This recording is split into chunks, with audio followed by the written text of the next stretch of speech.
شب معراج کا مطلب، مبعث کا مطلب مبعوث ہونا، کہ ہمارا عقیدہ ہے کہ نبی جب سے پیدا ہوئے نبی تھے. کنت نبیا و آدم بین الماء والطین، میں اس وقت سے نبی تھا جب ابھی آدم پانی اور مٹی کے درمیان تھا. اور امیر المومنین نے فرمایا کنت ولیا و آدم بین الماء والطین، میں علی بھی اس وقت سے ولی تھا جب سے آدم پانی اور مٹی کے درمیان تھے. مبعث کا مطلب یہ ہے کہ اعلان نبوت. ایک مرتبہ انسان نبی ہے لیکن لوگوں کو بتاتا نہیں ہے کہ میں نبی ہوں. وہ بھی مجبوری تھی اس زمانے، اور مکے کی مجبوری تھی، کیونکہ مکے والے کبھی بھی کسی کو کوئی عہدہ نہیں دیتے تھے جب تک وہ 40 ایئرس کو کراس نہیں کرتا تھا. جس طرح آپ کے یہاں ایک ایڈلٹ ہونے کی ایج ہوتی ہے کہ بندہ 18 کا ہو جائے تو اب یہ ڈیسیجن لے سکتا ہے، سوسائٹی کی بات کر رہا ہوں. لیکن ہمارے ہاں جو اسلامی سوسائٹی وہاں 15 سال کی ایج ہوتی ہے، یہاں پہ مثلاً 18 سال کی یا 16 ایئرس کی ایج ہوتی ہے. اس زمانے میں بھی کسی کو اگر کوئی عہدہ ملتا تھا تو تب تک اسے وہ رسپانسبلٹی کو نہیں مانا جاتا تھا جب تک وہ 40 ایئرس کا نہیں ہو جاتا. تو اگر رسول 30 سال میں اعلان نبوت کرتے، ان کی نبوت کو کوئی ایکسیپٹ نہ کرتا. 25 سال میں کرتے، ان کی نبوت کو کوئی ایکسیپٹ نہیں کرتا. تو اس عرب کی سوسائٹی کو دیکھتے ہوئے اللہ نے کہا کہ 40 سال کے بعد آپ اعلان نبوت کریں گے. اور one of the reason of امامت امیر المومنین بھی یہ ہے کہ مولا علی کی ایج کم تھی. تو انہوں نے کہا کہ یا علی، اس لیے ہم نے آپ کو خلیفہ نہیں بنایا کیونکہ آپ سب اصحاب میں سب سے جوان ینگسٹ صحابی تھے، لہٰذا ہم نے آپ کو امامت نہیں دی. اور فلاں صاحب کو امامت اس لیے دی کیونکہ فلاں صاحب ایج میں سب سے زیادہ بڑے تھے. تو امام نے فرمایا یہ مقامات عمر کو دیکھ کے نہیں دیے جاتے، قابلیت کو دیکھ کے دیے جاتے ہیں. صلوات پڑھے محمد و آل محمد پر.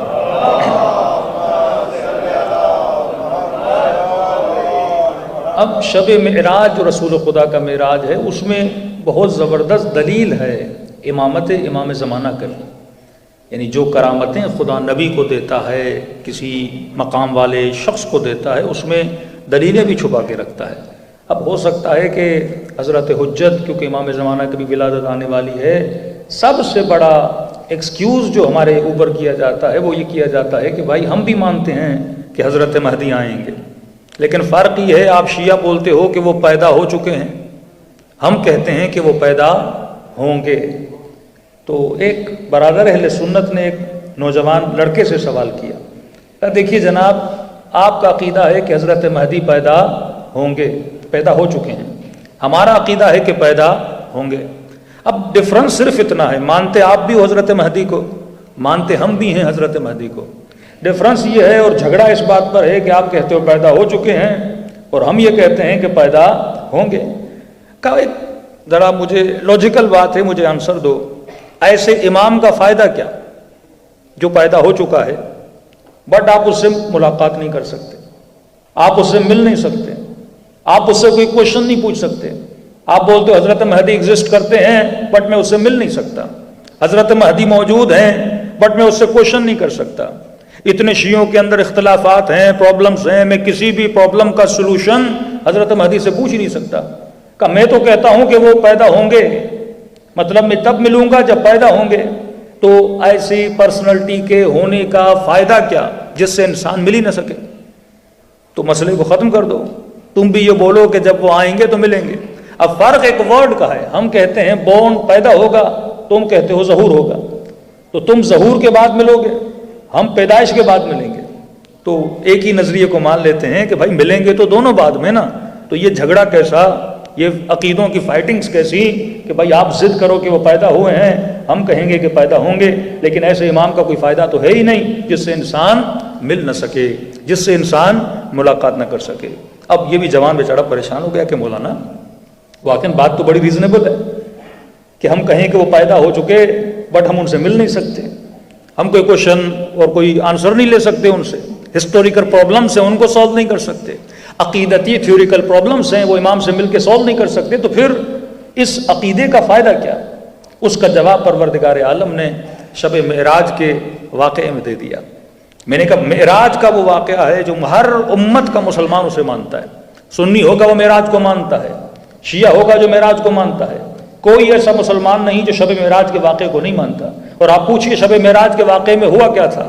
قرآن کی آیت کہتی ہے کہ رسول خدا کو نبی نے کہاں پر بلایا؟ معراج پر بلایا۔ کس عالم میں بلایا؟ روایت لکھتی ہے کہ رسول خدا وضو کر رہے تھے اور فرماتے جب معراج پر بلایا، وہ جو وضو کا پانی تھا، وہ جو پانی کے قطرات تھے، وہ قطرات وہیں پہ رک گئے۔ فرمایا جب دروازے سے بلایا، جو دروازے کی کنڈی تھی اس کنڈی نے وہیں پہ ہلنا چھوڑ دیا، جو بستر کی گرمی تھی وہ گرمی وہیں پہ رک گئی۔ گویا پوری کائنات کیا ہو گئی؟ تھم گئی، پوری کائنات فریز ہو گئی۔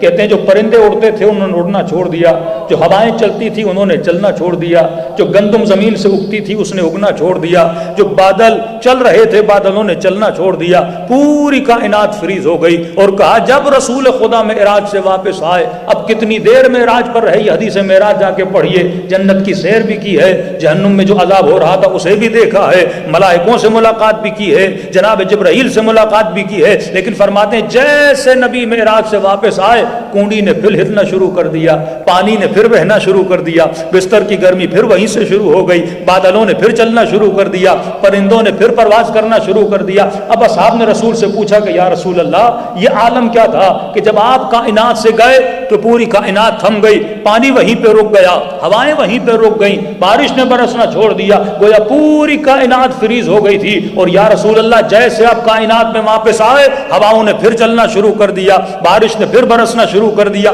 بادلوں نے پھر چلنا شروع کر دیا۔ تو نبی نے فرمایا اس بات کو سمجھنا ضروری ہے کہ جو نبی کی مثال ہوتی ہے وہ بالکل ایسے ہے جیسے تمہارے بدن میں تمہارا سول ہے، جیسے تمہارے بدن میں تمہاری روح ہے۔ جیسے بدن سے روح نکل جاتی ہے، بدن کی حرکت ختم ہو جاتی ہے، آنکھیں دیکھنا چھوڑ دیتی ہیں، کان سننا چھوڑ دیتے ہیں، قدم چلنا چھوڑ دیتے ہیں۔ تو فرمایا میں ہوں روح کائنات، جب تک کائنات میں تھا تو کائنات چل رہی تھی، اور جب کائنات سے نکل گیا تو گویا کائنات مردہ ہو گئی، اور جب کائنات میں واپس آیا اور کائنات چلنے لگی۔ میں نے کہا اے میرے برادر اہل سنت مجھے یہ بتاؤ، آج تو رسول خدا کائنات میں موجود نہیں ہے، لیکن بادل بھی چل رہے ہیں، سورج بھی چل رہا ہے، بارش بھی ہو رہی ہے، پرندے بھی اڑ رہے ہیں، تو اتنا تو ماننا پڑے گا کہ آج بھی کوئی روح کائنات موجود ہے جس کے صدقے میں خدا تجھے رزق عطا کر رہا ہے۔ صلوات پڑھے محمد والے محمد۔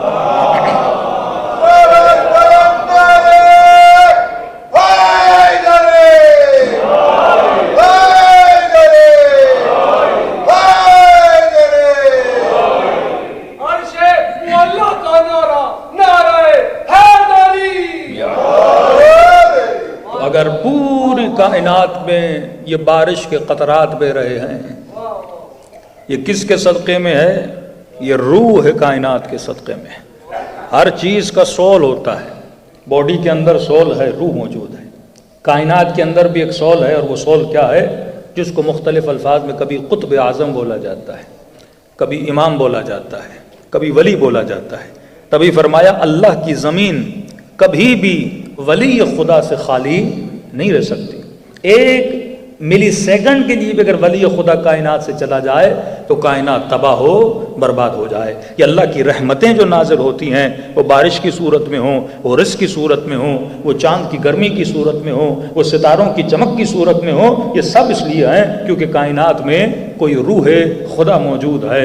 حضرت عیسیٰ کو روح اللہ بولا جاتا ہے۔ روح اللہ کا مطلب کیا ہے؟ یہ وہ روح پروردگار عالم ہے جس کی وجہ سے کائنات میں فیض چل رہا ہے۔ تو کبھی بھی خدا کائنات کو اپنے ولی سے خالی نہیں کرتا۔ اب یہ کہ امام کو غیبت کے پردے میں کیوں بھیجا؟ یہ مجبوری کائنات ہے، کیونکہ ولی خدا کائنات سے نہیں جا سکتا۔ اگر خدا امام کو ظاہر کر دیتا تو جس طرح 11 اماموں کو شہید کر دیا گیا، 12ویں کو شہید کر دیا جاتا۔ تو خدا کی آباد ہے، تم نے 11 کی قدر و قیمت کو نہیں جانا، ان کو شہید کروا دیا۔ اب جب تک طلب تمہارے اندر پیدا نہیں ہوگی، یہ کشش تمہارے اندر پیدا نہیں ہوگی، یہ صلاحیت تمہارے اندر پیدا نہیں ہوگی، یہ پیاس تمہارے اندر پیدا نہیں ہوگی، تب تک میں 12ویں کو بھیجوں گا نہیں۔ یعنی جب تک تم حسین شناس نہیں بنو گے، امام شناس نہیں بنو گے، تب تک میں امام کو نہیں بھیجوں گا۔ اب اگر خدا نے معجزوں کے طریقے کائنات کو فتح کرنا ہوتا تو امام حسین کے ہاتھوں سے کروا دیتا، حضرت ابراہیم کے ہاتھوں سے کروا دیتا، حضرت نوح کے ہاتھوں سے کروا دیتا۔ 900 ایئرز حضرت نوح نے تبلیغ کی ہے، لیکن خدا نے معجزوں کے ذریعے سے نہیں کروایا. اگر لوگوں کو زبردستی بائی فورس منوانا ہوتا کہ میں خدا ہوں تو ہر نبی کو معجزہ دے دیتا. خدا کبھی کبھی عذاب بھیجتا تھا تاکہ دوسری قوموں کے لیے اللہ عبرت بنا دے کہ دیکھو انہوں نے یہ اعمال کیے تھے, میں نے عذاب بھیجا تھا. لیکن اس رسول خدا کی نبوت کے بعد اللہ نے عذاب بھیجنا بھی چھوڑ دیا. پر میں بار بار میں عذاب بھی نہیں بھیجوں گا. یہ قرآن تمہارے لیے حجت ہے, یہ عقل تمہارے لیے حجت ہے, واقع کربلا تمہارے لیے حجت ہے, شہادت امام موسیٰ کاظم تمہارے لیے حجت ہے. یہ سارے معجزے میں تمہیں دکھا رہا ہوں اور پوری قرآن میں ساری قوموں کی عادتیں بتا رہا ہوں کہ کس قوم نے کیا کیا تھا عذاب میں ہوئے تھے, کس نے کیا کیا کہ اسے فلاح ملی. جناب حر کا واقعہ ہمارے لیے حجت ہے, جناب حبیب کا واقعہ ہمارے لیے حجت ہے کہ دیکھو قوموں نے ترقی کی اپنے اعمال کی بنیاد پہ, قومیں تباہ و برباد ہوئیں اپنے اعمال کی بنیاد پہ. اب بندہ یہ بولے میں لا الہ الا اللہ پڑھتا ہوں تو میں نے ترقی کیوں نہیں کی, اور انگریز لا الہ الا اللہ نہیں پڑھتا اس نے ترقی کیوں کی. تو میں تجھے اصول بتا رہا ہوں, بائس الانسان الا ما سعی, جو محنت کرتا ہے میں اسے نتیجہ دیتا ہوں. اب محنت کافر بھی کرے گا نتیجہ دوں گا, محنت مسلمان کرے گا ڈبل نتیجہ دوں گا. یہ نہیں کہ تم صرف زبان سے میرا ذکر کرو اور نعمتیں تمہیں ملتی جائے, عمل بھی کرو, فکر بھی کرو اور ساتھ میں ذکر بھی کرو, پھر خدا تجھے کیا دے گا, نعمتیں عطا کرے گا. تو جب تک قوموں میں صلاحیتیں پیدا نہیں ہو جاتی تب تک امام کا ظہور نہیں ہوتا. اب رسول خدا کو معراج پر بلایا, معراج بھی اتمام حجت تھی. جب نبی معراج سے واپس آئے فرماتے جب واقعات کو سنایا, کئی ایسے اصحاب تھے جنہوں نے واقعات کو سن کے وہ بے ہوش ہو جاتے تھے. جب جہنم کا ذکر کرتے تھے, جب جنت کا ذکر کرتے تھے, نعمتوں کو سنتے تھے تو رغبت ہوتی ہے جنت کی طرف. جہنم کو سنتے ہیں تو انسان کے وجود میں ڈر پیدا ہوتا ہے. پہلے ان دو چیزوں کو سمجھنے کی کوشش کریے. ہماری پوری زندگی کو کنٹرول اگر کرتی ہیں وہ دو چیزیں کرتی ہیں, یا محبت یا نفرت, یا ڈر یا محبت. مثلاً آپ گاڑی چلاتے ہیں, یہاں پہ پاکستانی لوگ بھی ہیں, کچھ افغانی بھی ہیں, بہرحال جو بھی مسلم کنٹری سے یہاں پہ آیا ہے ان کے لیے مثال دے رہا ہوں. آپ گاڑی چلاتے ہو مثلاً یو کے میں, اور آپ کے سامنے ایک ریڈ سگنل آیا, آپ نے گاڑی کو روک لیا. تو ہم نے کہا جناب کتنا مہذب ہے, بڑا سویلائزڈ ہے, یہ ریڈ سگنل کے سامنے رک گیا. اور یہی بندہ جو پاکستانی یہاں پہ ریڈ سگنل کے سامنے رک رہا ہے, یہ واپس کراچی گیا, لاہور گیا, تہران گیا, وہاں پہ ریڈ سگنل کو توڑتا ہوا آگے بڑھ گیا. کیا سمجھ نہیں آیا ود ان 1 ویک انسیویلائزڈ کیسے ہو گیا؟ کہ پھر وہی بندہ پاکستان سے واپس آتا ہے انگلینڈ, ود ان 1 آور سیویلائزڈ ہو جاتا ہے. یہ کوئی جادو کی چھڑی ہے کہ 20 سال انگلینڈ میں رہنے کے بعد بھی جب پاکستان جاتا ہے تو سگنل توڑتا ہے, اور وہاں سے یہاں آتا ہے تو انسان کا بچہ بن جاتا ہے. ود ان 1 ڈے وہ سگنل کے سامنے رک جاتا ہے. یہ کون سا پاور ہے جس نے اس کو اتنا بدل دیا؟ یہ کون سی طاقت ہے جس نے انسان کو اتنا سیویلائزڈ بنا دیا؟ بولا جاتا ہے نا مسلم سوسائٹیز موسٹ انسیویلائزڈ سوسائٹیز ہیں, اور ویسٹرن سوسائٹیز سب سے زیادہ سیویلائزڈ سوسائٹیز ہیں. یہاں آپ کو سیویلائزڈ کون بنا رہا ہے؟ اور وہاں جب آپ انسیویلائزڈ بن جاتے ہو, وہ کون سی چیز ہے جو آپ کو انسیویلائزڈ بنا رہی ہے؟ یہ کانسیپٹ آف جہنم اور جنت انسان کو سیویلائزڈ بنانے کے لیے, کیونکہ اگر ڈر نہ ہو تو انسان سیویلائزڈ نہیں بنتا, لالچ نہ ہو تو انسان سیویلائزڈ نہیں بنتا. دو چیزیں آپ کو سیویلائزڈ بناتی ہیں. پیسے کی لالچ انسان کو سیویلائزڈ بناتی ہے, پیسے کے کھونے کا ڈر انسان کو سیویلائزڈ بناتا ہے. میں نے سوال کیا کسی بندے سے آسٹریلیا, میں نے کہا رات کے 2 o'clock at night, آدھی رات میں مڈ نائٹ میں ایک گاڑی بھی نہیں ہے بٹ آپ رکے ہوئے سگنل کے سامنے. میں نے کہا پاکستان میں رکو گے؟ نیور مولانا, کبھی نہیں رکوں گا وہاں. میں نے کہا یہاں کس نے آپ کو روکنے پر مجبور کیا؟ کہ مولانا اسی چیز نے مجبور کیا جس چیز کی خاطر میں آسٹریلیا آیا تھا. میں نے کہا کیوں آئے تھے؟ کہ ڈالر کمانے. اگر سگنل توڑوں گا تو میں ڈالر کماؤں گا. صبح سے شام تک محنت کرتا ہوں, 1 گھنٹے کا 15 پاؤنڈ ملے یا 20 پاؤنڈ ملے یا 25 پاؤنڈ ملے, اور ایک سگنل توڑنے پہ مجھے 70 پاؤنڈ کا فائن لگ جائے مولانا, تو میرا پیسہ چلا جائے گا. تو قوم سیویلائز بن رہی ہے کس بنیاد پہ؟ مال کی محبت کی بنیاد پہ. اب یہ محبت جب ہو جاتی ہے تو وہ ڈر پیدا کرتی ہے. جب تک محبت نہیں تو آپ کے وجود میں فیئر نہیں. میرا بچہ ہے, میرا بیٹا ہے, میری ڈاٹر ہے, اگر محبت ہے تو میرے دل میں فیئر ہوگا کہیں اس کا ایکسیڈنٹ نہ ہو جائے. اگر محبت ہوگی تو ڈر ہوگا کہیں یہ جہنمی نہ بن جائے. اگر محبت ہوگی تو ڈر ہوگا کہیں یہ بیمار نہ ہو جائے، اگر محبت ہے تو ڈر ہوگا کہیں یہ بچہ راستہ بھٹک نہ جائے. لہٰذا 24 گھنٹہ میں اسے سمجھاؤں گا بیٹا یہ چیز کھانا، یہ چیز نہ کھانا، یہاں پہ جانا، یہاں پہ نہ جانا، یہ بک پڑھنا، یہ بک نہ پڑھنا، ٹی وی پہ یہ پروگرام دیکھنا، یہ پروگرام نہ دیکھنا، کیونکہ میرے دل میں کیا ہے؟ محبت ہے. اس محبت نے کیا پیدا کیا میرے دل میں؟ ڈر کو جنم دیا. جتنی محبت زیادہ ہوتی ہے اتنا ڈر زیادہ ہوتا ہے. فلسفہ، فلسفی آف جہاد کیا ہے؟ اللہ کی محبت، اور اس محبت کے لیے سب کچھ قربان کر دینا، کیونکہ جس سے آپ کی محبت ہوتی ہے اسی کے لیے آپ سیکریفائی کرتے ہو. محبت نہیں تو سیکریفائی نہیں. آج بچوں کے لیے سیکریفائی کر رہے ہو کہ نہیں کر رہے ہو؟ کئی والدین ہیں جو ان کنٹریز میں مشکلات کے دوچار ہیں لیکن کہتے ہیں مولانا اپنے بچوں کی خاطر یہاں رکے ہوئے ہیں. اب یہ الگ بات ہے کہ مینٹلٹیز ڈفرنس ہیں کہ مولانا ایجوکیشن کی خاطر رکے ہوئے ہیں، سیفٹی کی خاطر رکے ہوئے ہیں، فار بیٹر فیوچر یہاں پہ رکے ہوئے ہیں. تو آپ کس کے لیے قربانی دے رہے ہو؟ صبح سے شام تک مرد اگر کماتا ہے تو بیوی بچوں کے لیے، پسینہ بہا رہا ہے تو بیوی بچوں کے لیے. یہاں تک تو ہماری تو مینٹلٹی یہ ہے کہ ہم صرف بچوں کا نہیں سوچتے، ہم یہ بھی سوچتے ہیں کہ 4 نسلیں آگے میں نے اتنا بنانا ہے، ان کے لیے محنت کرنا ہے، اتنا جمع کرنا ہے.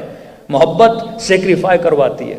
پسینہ بہاتا ہوں بچوں کے لیے، پر میں جب محبت ہوگی تو سیکریفائی ہوگا. فلسفی آف عبادت بھی یہی ہے. اللہ دیکھنا چاہتا ہے تو خدا کے لیے کتنا سیکریفائی کر رہا ہے. جتنی خدا سے محبت ہوگی اتنا سیکریفائی زیادہ ہوگا. یہ روزے کا فلسفہ کیا ہے؟ میں بھوک کرتا ہوں، مطلب خدایا میں سیکریفائی کر رہا ہوں تمہارے لیے، پیاس کو برداشت کر رہا ہوں، بھوک کو برداشت کر رہا ہوں. پھر خدا کہتا ہے اگر تم نے میرے لیے اتنا سیکریفائی کیا ہے تو میں جنت میں تجھے اس کا انعام اتنا دوں گا کیونکہ تم نے میرے لیے قربانی دی ہے. تبھی اولاد کو کہا کہ مور دین 30 ایئرس 40 ایئرس تمہارے والد نے تمہارے لیے سیکریفائی کیا، اس نے سفر کیا، اس نے محنت کی. اس ماں نے 8 منتھ 9 منتھ تمہیں اپنے پیٹ میں رکھا، پیدا ہونے کے بعد تجھے دودھ پلایا، اس کے بعد تمہاری گندگی کو صاف کیا. کون انسان ہے جو گندگی سے محبت کرتا ہے؟ لیکن اس قدر سے محبت ہے کہ وہ گندگی بھی سے گندگی نہیں لگ رہی، خوشی خوشی اپنے بچے کا کام کرتی ہے. فرمایا اب ماں نے سیکریفائی کیا، باپ نے سیکریفائی کیا. جب اس نے اتنا سیکریفائی کیا ہے وَلَا تَقُولُوا لَهُمَا أُفٍّ، اب تمہیں حق نہیں ہے کہ ان سے بلند آواز میں بات کرو. بھائی مومنین کہتے مولانا کربلا جانا ہے، امام حسین کی زیارت کرنی ہے، مدینے جانا ہے، رسول خدا، وہ بہت توفیق بڑی ہے کہ بندہ رسول کی جا کے زیارت کرے، امیر المومنین کی جا کر زیارت کرے. لیکن کئی ایسی چھوٹی چھوٹی زیارتیں ہوتی ہیں جو ہمارے گھروں کے اندر موجود ہے لیکن ہم کرنے کے لیے تیار نہیں ہے. فرمایا النظر الی الوالد عبادت، باپ کے چہرے کو دیکھنا عبادت ہے، ماں کے چہرے کو دیکھنا عبادت ہے، باپ کے ہاتھ کو بوسہ دینا عبادت ہے، ماں کے ہاتھ کو چومنا عبادت ہے، ماں کے قدموں کو چومنا عبادت ہے. یہ ساری عبادتیں ہمارے گھروں میں موجود ہیں لیکن بندہ کہتے ہیں کربلا جاؤں گھر میں ماں کو ناراض کر کے جاتا ہے، مدینے جاؤں باپ کو ناراض کر کے جاتا ہے. بیوی لاکھ عبادتیں کرے لیکن اگر شوہر کو ناراض کرے، باپ کو ناراض کرے، ماں کو ناراض کرے، پہلے تم نے یہ دیکھنا ہے کہ وہ کون سی عبادتیں ہیں جو تمہارے قریب ہیں، ان عبادتوں کو بجا لاؤ، پھر خدا توفیق عبادت اکبر دیتا ہے. صلوات پڑھے محمد و آل محمد.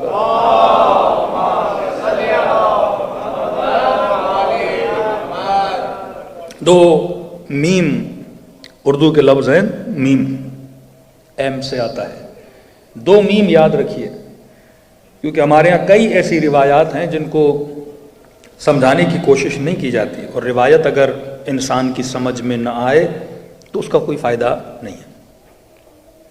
کمیونیکیشن انسانوں کے بیچ میں جو ہوتی ہے وہ ورڈز کے ذریعے ہوتی ہے.